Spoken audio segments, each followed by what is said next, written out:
คู่แข่งทางการเมืองที่ยิ่งใหญ่ที่สุดของทรัมป์ปรากฏตัวการประกาศสงครามของนิวซัม This is the conversation that Donald Trump tried to cancel. Don't miss it, 11:30 Pacific. Thank you to our Pacific time viewers. In fact, this is a different conversation in the West's defense. It was the privately run USA House, which is endorsed by the State Department, funded by big American companies, which did pull an event with you with Fortune yesterday. And I guess I wondered to begin with, what does that tell you about the way the U.S. private sector, which is really very heavily represented here, so you're going to get me in trouble right off the bat. Political moment. I looked at I admit, looking at the list, McKinsey and Microsoft and a few California companies. So what the hell are they even talking about? But it's indicative, I think, of America. For those of you who are not American, it gives you a sense of what we're up against and what's happening across my country and what happened here in Davos. I was going to speak last night. It was a well-established event at the USA House. Simple conversation, discussion. After Trump's speech, they made sure that I didn't. They made sure it was canceled. And that's what's happening in the United States of America. Freedom of expression, freedom of assembly, freedom of speech. It's America in reverse. They're censoring historical facts. They're rewriting history. They're censoring books, 4,340 books, libraries, and in schools, banned in the United States of America.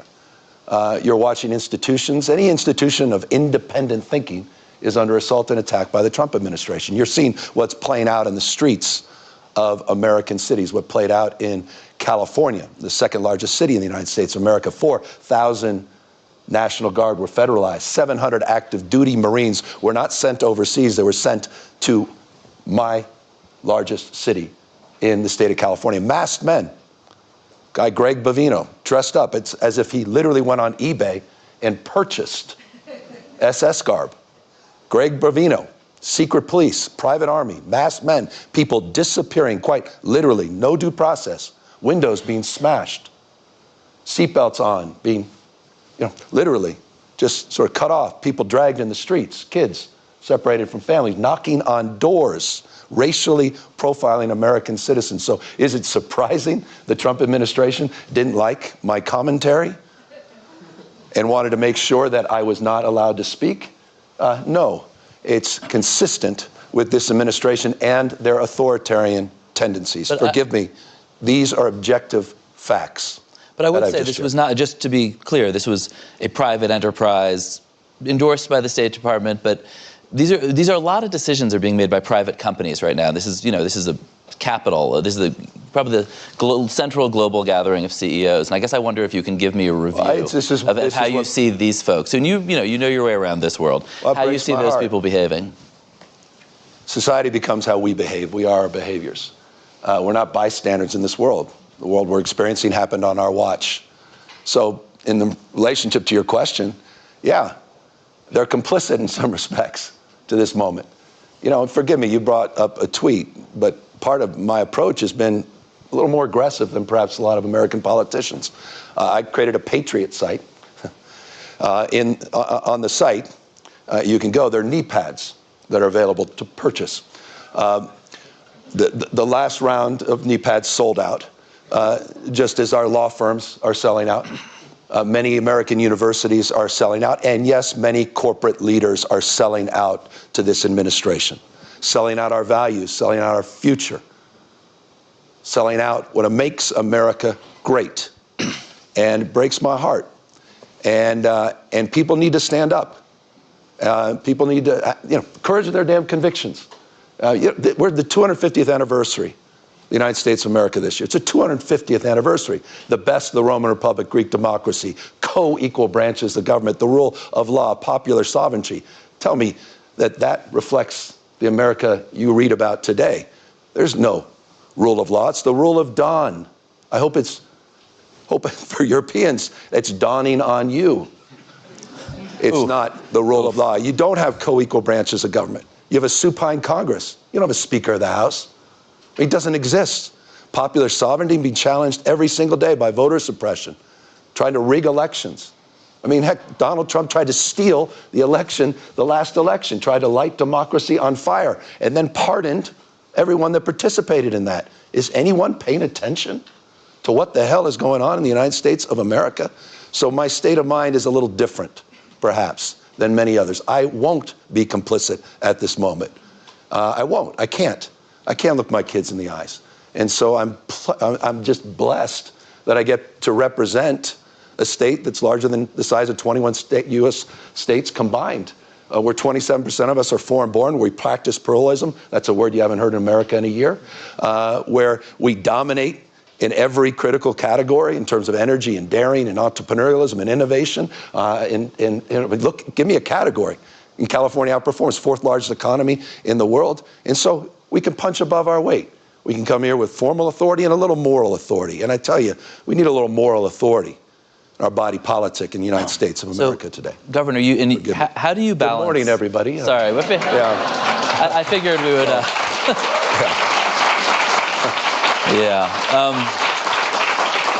You're a tough interview, Governor. No, I forget. And when I think you have chosen a sort of, if you can't beat him, join him, strategy to the way you're talking about this stuff. You're running around distributing knee pads to CEOs, and I think it does. Handing them out. And it does. I do have a few, if you'd like. I don't know. And honestly, it sounds. By the way, I'm not kidding. They're the new Trump signature series knee pads. And they are available online. I told you the last one sold out. And I just want to sort of. It's a serious moment. It actually. But we laugh. Anyway, these are available and in bulk too. But I want to read you a couple of things the U.S. government has said about you in the last 24 hours or so. How about the U.S. government? The Treasury Secretary. When you put it in the Treasury Secretary described you as Patrick Bateman meets Sparkle Beach Ken. The White House Communications Director. That was the U.S. Secretary of Treasury. I have a couple more, and then you can respond. The White House Communications Director called you Gavin Newscomb, and an official White House account, a federal government account, described you with I'd say, very online sexual slur that people here probably don't want to hear at 8:30 in the morning. And you're, in some sense, responding in kind, and waving the knee pads around. Fire with fire. Do you think? Should you? I mean, is that kind of discourse from you, from them, good for America? No, it's deeply unbecoming. Come on, of course it is. It's not what we should be doing. But you've got to point out the absurdity. You've got to put a mirror up to this. This is madness. You see what he's saying about European leaders, you talking down to people, talking past people. I mean, look, the comments he made yesterday we're not even discussing because you're discussing all the other comments about windmills or whatever else that was happening. Well, he talked about Somalia's community. This is not normal. It's a deviation of normalcy. We've got to call it out. So I put a mirror up to Trump and Trumpism in all caps. And it was ironic because Pravda, Fox News in America, others, they got offended by it. They said, well, where's his mother to wash his mouth out with soap? I said, well, where the hell have you been?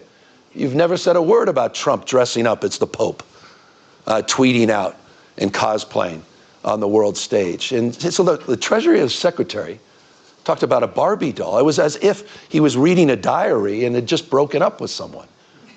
I mean, that was the Secretary of Treasury using valuable time yesterday on the world stage. Thank you for not sharing that on the official White House account. We're deeply in their head. I think the affordability agenda appears to be, I'm living rent-free in the Trump administration's head. The most talked about speech here in Davos actually wasn't Donald Trump's address yesterday. It was the Canadian Prime Minister. Forgettable speech yesterday. It was Canadian Prime Minister Mark Carney the day before, who talked about, I don't know, in large terms, the middle powers, everybody except for China and the U.S. really had to adapt permanently to a world without American leadership. I guess I wonder, I mean, that's in some sense a pretty anti-American point of view. That's a view that America is gone from the world stage, that whether the next president is J.D. Vance, Gavin Newsom, somebody else, this isn't a deviation, as you said. This is permanent. Well, do you buy that? Do you buy Carney's point of view?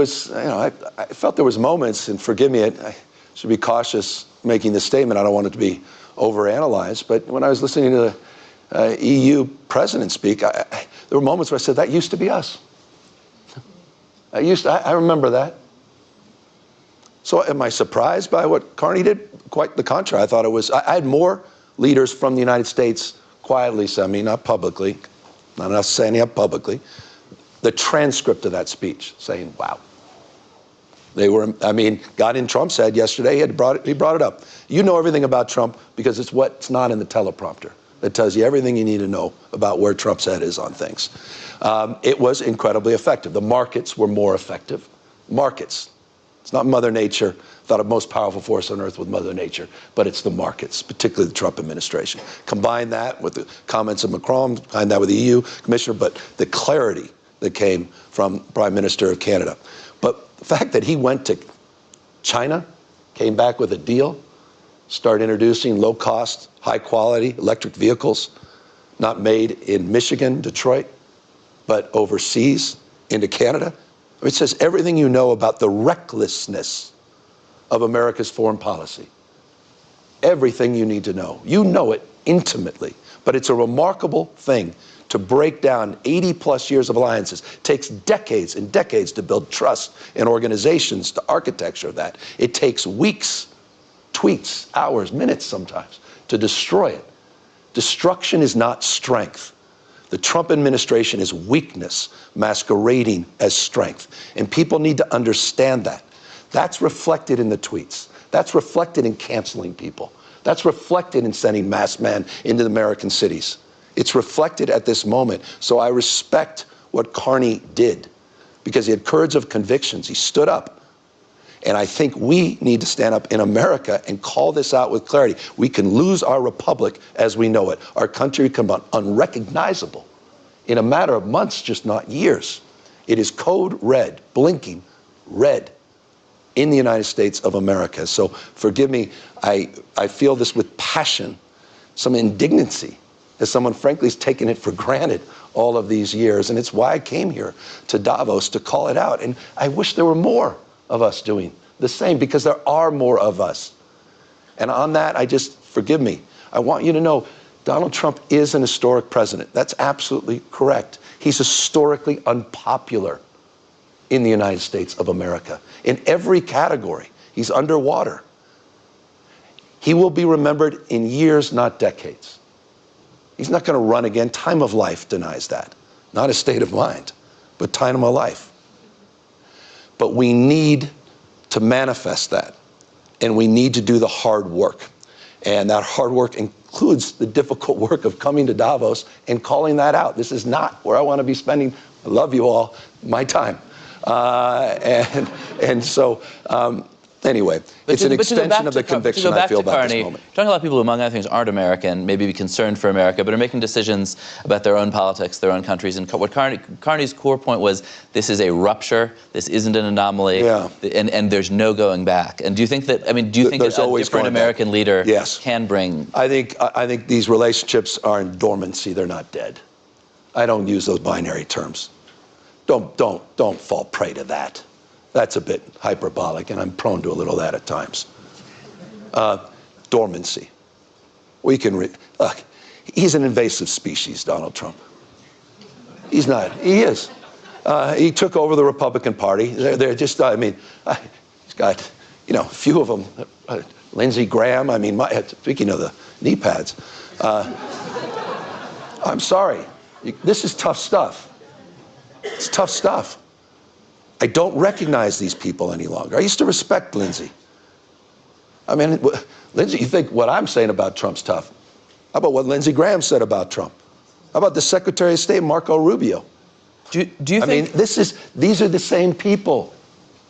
And this is why for things to change, we need to change. Do you think and that's why I'm changing my approach. And again, I'm grateful you all took the time. I suppose, do you think post-Trump there's a path back? Because you see this everywhere, the kind of insult politics that you're doing here, which you said you don't really enjoy it. You kind of seem to. Well, just putting a mirror up.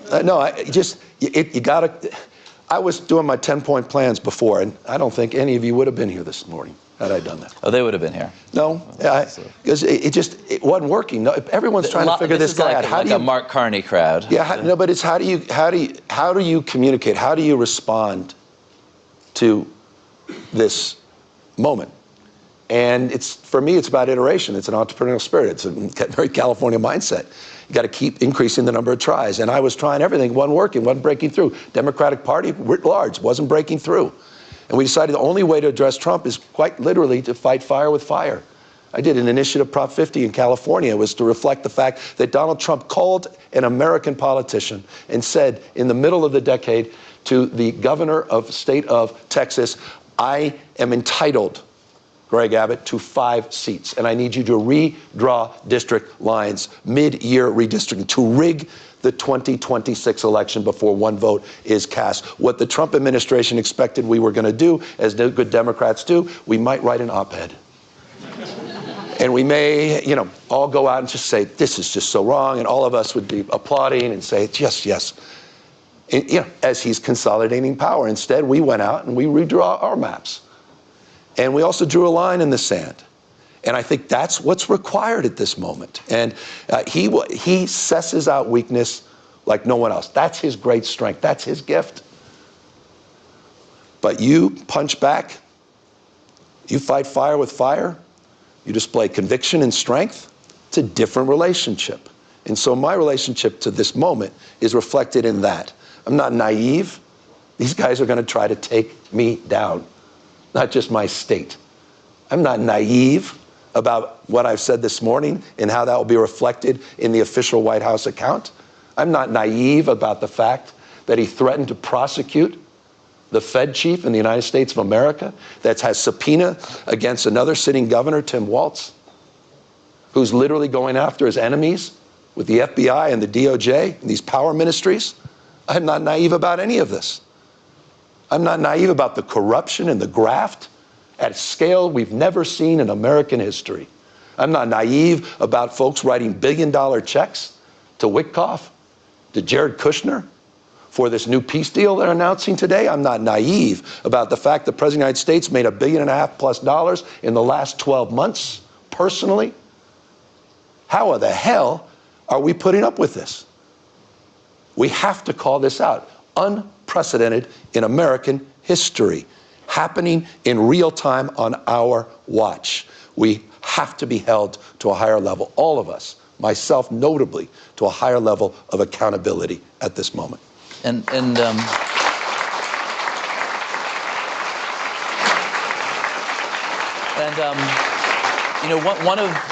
think one of the main reasons that that he has been successful is because the Democratic Party is so discredited in the eyes of so many voters. I have a couple of questions about that. One is big picture about California. People, you're in the midst of a enormous economic boom right now, and yet the state is on one hand running deficits, and on the other, not always delivering services that it's, from education to healthcare that your citizens are delighted with.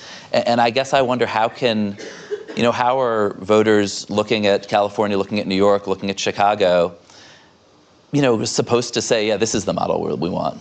Well, I'm proud of my state. We have more Fortune 500 companies than any other state in America, more scientists, engineers, more Nobel laureates, my state, than any state in America, the finest system of higher public education in the world.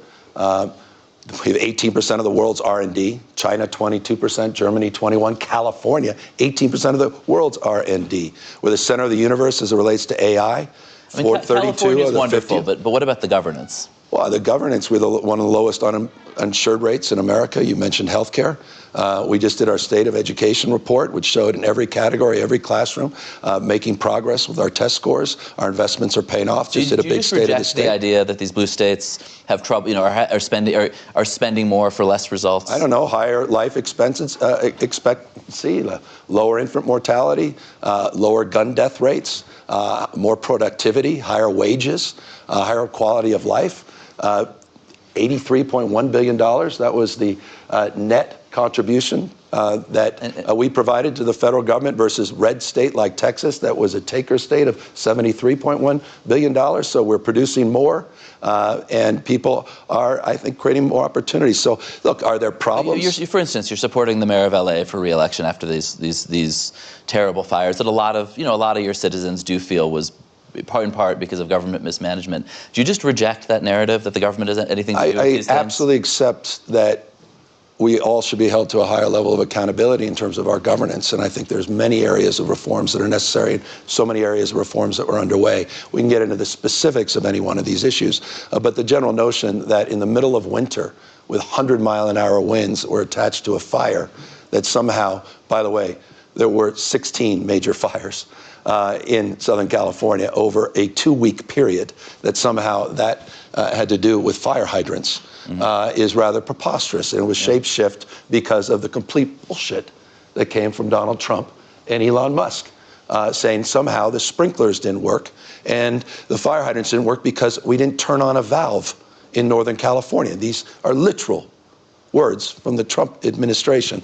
So I do reject that. Do I reject this notion of being self-critical about governance and management across the spectrum? No, that's fair game.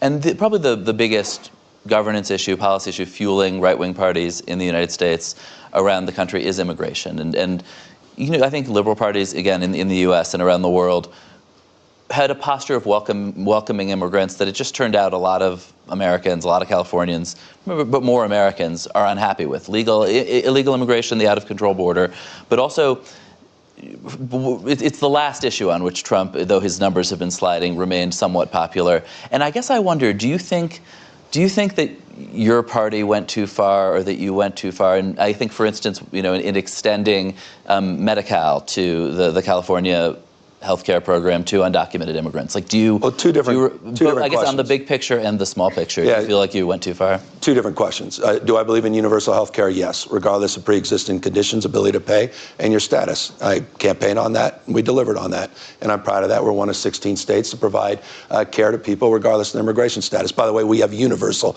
care in emergency rooms, and you pay the price on the back end, at least Americans, for that, regardless of your immigration status. But the issue of immigration, Donald Trump is very unpopular on immigration. He's successful on the border. Separate issue, connected. And yes, the Democratic Party failed in the last few years on the border. And yes, I was critical of that. And yes, I put our own National Guard on the border the day I got elected into office in 2019, sent 394 National Guard down to the border. And we were very, very pointed with the Biden administration that we were failing to deliver border security for a number of years. On the larger immigration issue, I happen to share the same old office of Ronald Reagan, governor of California, who decided in his last day in office at the White House, and he gave a love letter to immigrants from around the world. It was a love letter to America and what distinguishes America from the rest of the globe. He talked about Lady Torch, Lady Liberty's torch. And he talked about the vibrancy of newcomers, people coming all over the globe for riches and new beginnings, becoming Americans, and what defines our great nation. And that's the spirit that defines my mindset. Getting first-round draft choices around the rest of the world is what makes California so vibrant. It's because of that diversity, and it's because of people's willingness to dare and to match up with ideas and perspectives and backgrounds to come in to make a go of it that has made California the 4th largest GDP in the world. But we have failed on the border, and Donald Trump is failing on immigration. His economic policy is not complicated. It's tariffs, which is a regressive tax. It's mass deportations, which is having a major impact on supply chains. And you've seen the American jobless rate. You're seeing it growing, the unemployment rate in America. Besant didn't talk about this. They had the worst jobs numbers in the first year of the Trump administration, outside a recession since 2003. 49,000 jobs a month. The Biden administration last year was averaging 168,000 jobs a month. Inflation is not lowering. It's still at 2.7%. Ask folks what a pound of beef costs in the United States of America, or a brand new car. Everything you heard yesterday was BS. And it's impacted by these policies of tariffs that are impacting ranchers and farmers and small business folks. A major tax that they celebrate, collecting, which is ironic from the Republican Party. And the third leg of the stool is a massive tax cut away from the wealthy and the privileged, taxing now the burden on small businesses and working folks. That's the policy, easily described, of America's economic strategy. And it's a failed strategy, and the impacts of that strategy are being felt all throughout the United States of America, including my state that has been disproportionately impacted by these policies. So I'm very critical of those. I'm critical of our assault on institutions of higher learning, research, institutions that have literally been, I mean, they're part of that formula for success. The rest of the world gets that. And he's putting sand in the gears across that spectrum. And in California, again, is fighting and pushing back. And some of those first-round draft picks got incredible contracts and are now made quite a lot of money and are now very freaked out, threatening to leave California over a proposal that, just to be clear, you oppose to tax for a sort of one-time tax on the wealth of the very, very, very wealthy Californians. And I guess I want to ask you two questions. Yeah. One is, I was talking to somebody progressive here who said, this guy's basically a fake populist. He talks a good game about the billionaires. Here is an actual proposal that they're unhappy about, and you're on the other side. You're standing with Elon Musk and David Sachs on this. Why is that? Well, one-time wealth tax at a state level that almost exclusively goes to solve one problem, healthcare, and not solving for larger issues like education, supporting police officers and firefighters, and starves the rest of the general fund, that has had already the impact of people moving out of our state and impacting then the annual income tax collection, is not something I support. And by the way, vast majority of labor does not support as well. And that's reflected in my opposition.